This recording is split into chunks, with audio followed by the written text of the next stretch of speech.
Al was a collector of smoking paraphernalia.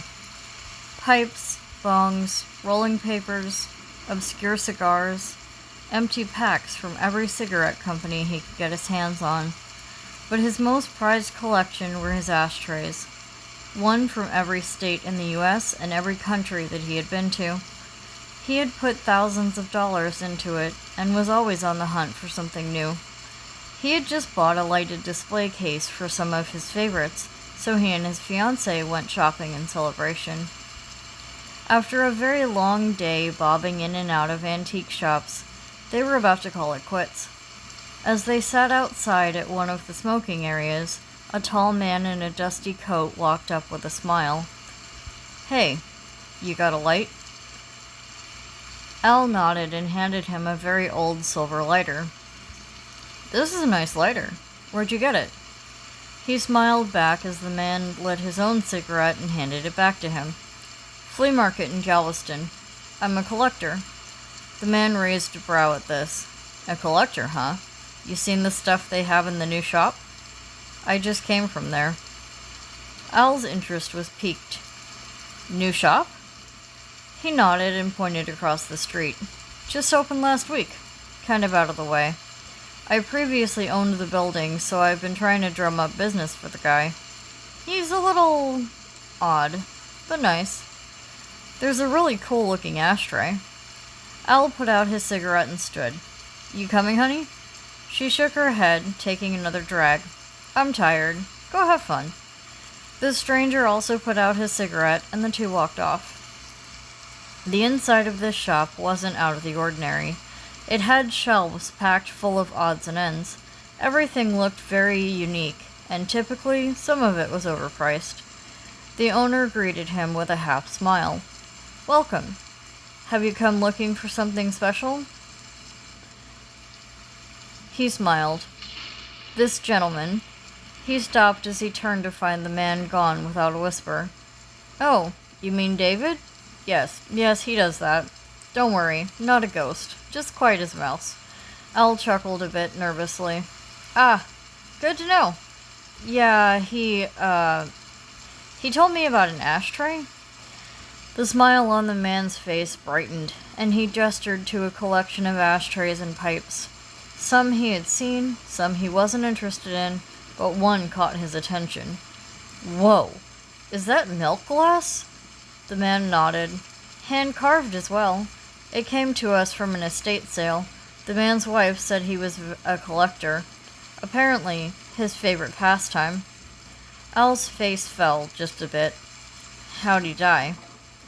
There was a silence for a long moment, until a chill crept down his spine and the man finally answered. "A gun accident." He nodded with a frown. Though he was a prolific smoker, he was terrified of lung cancer, so it made him feel slightly better that the man didn't die of that. He looked back at the shop owner as he drew a bit closer. "Do you mind if I pick it up?" The shopkeeper nodded with an almost hungry smile. The stranger had been right about him being odd.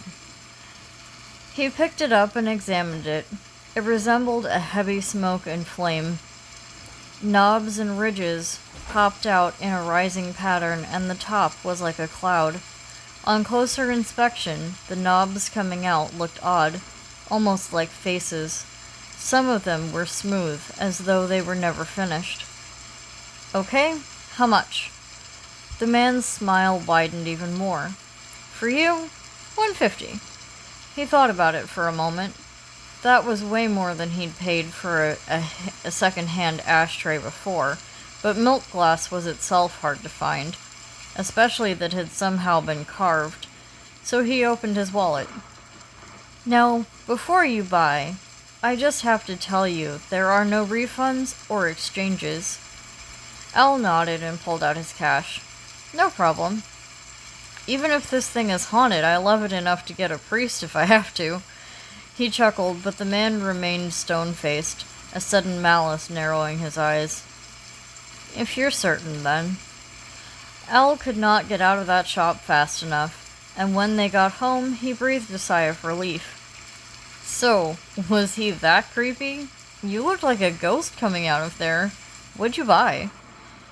He sighed as he pulled it out of the bag and unwrapped it.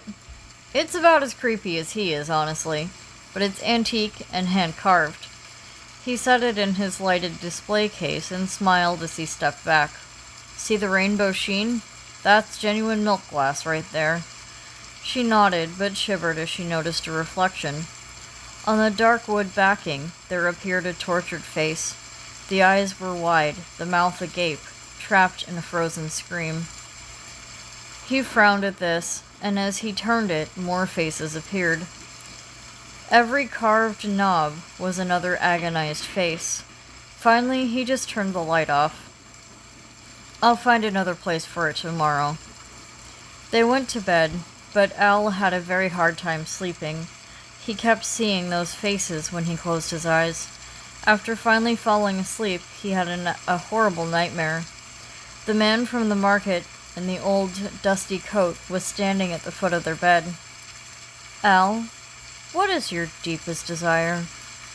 Though he was terrified and unable to move, he couldn't stop himself from speaking. The usual. Big house, nice car, lots of land. I want to be able to smoke and live until I'm 100. What about her? You don't want to get married?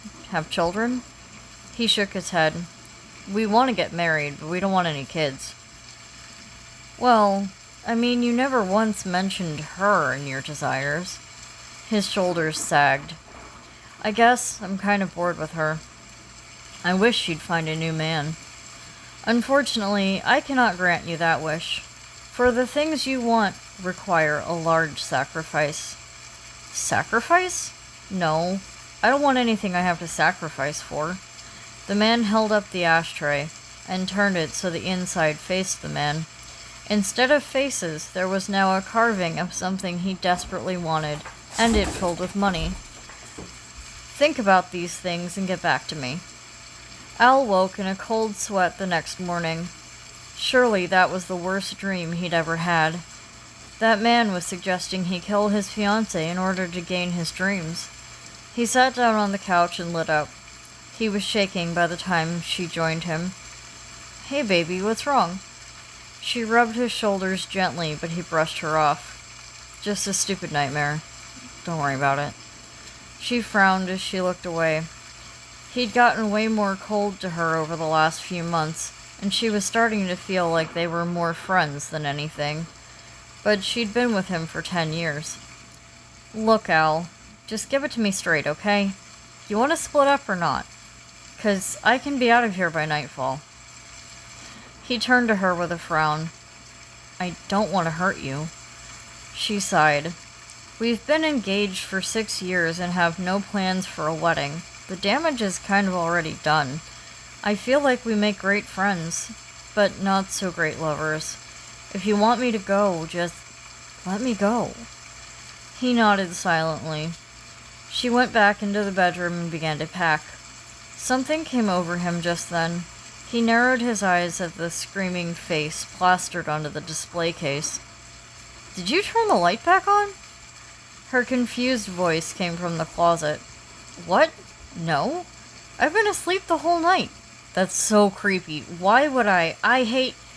Before she could finish her sentence, something hard came down on her head, and the last thing she saw was a pained face imprinted onto the ceiling above Al's head. Al woke with a gasp, still sitting on the couch. His heart was racing as he looked up to see the ashtray gone from its place. No, no, no, please God, no. He rushed into the bedroom and found her on the floor in a pool of blood. His eyes widened as the man stepped out of the closet, holding up the ashtray. I'm sorry, but it had to be. Now you will have everything your heart desires. I'll go to prison. What are you talking about, you sick fuck? He shook his head. No. You didn't kill her. I did. I just borrowed your body to do it. But don't worry. There's no incriminating evidence. You'll get off scot-free. There was a hint of glee in the words, and Al stepped back. No, I didn't want this. I told you no. I said I didn't want this. The man took a step forward with a frown. You people are never happy, you know. Look what I did for you. And what thanks do I get?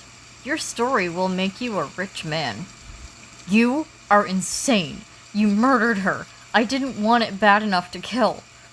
He turned on his heel and ran back into the living room. No, you won't win. He picked up his lighter and set fire to the couch, beginning the process of burning the house to the ground. But as he lost consciousness, he became aware of something odd. The feeling below him became smooth as glass, and he suddenly heard a chorus of anguished screams. He opened his eyes to find himself looking out into a familiar space, the antique shop. The two strange men were staring at him.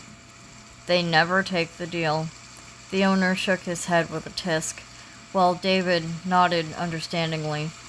One day we'll find a good one. We just have to keep trying. After all, there are several more blank spaces. He cried out as the one man left the shop, and the owner put a finger to his lips in a shushing motion. Don't want to scare away another soul.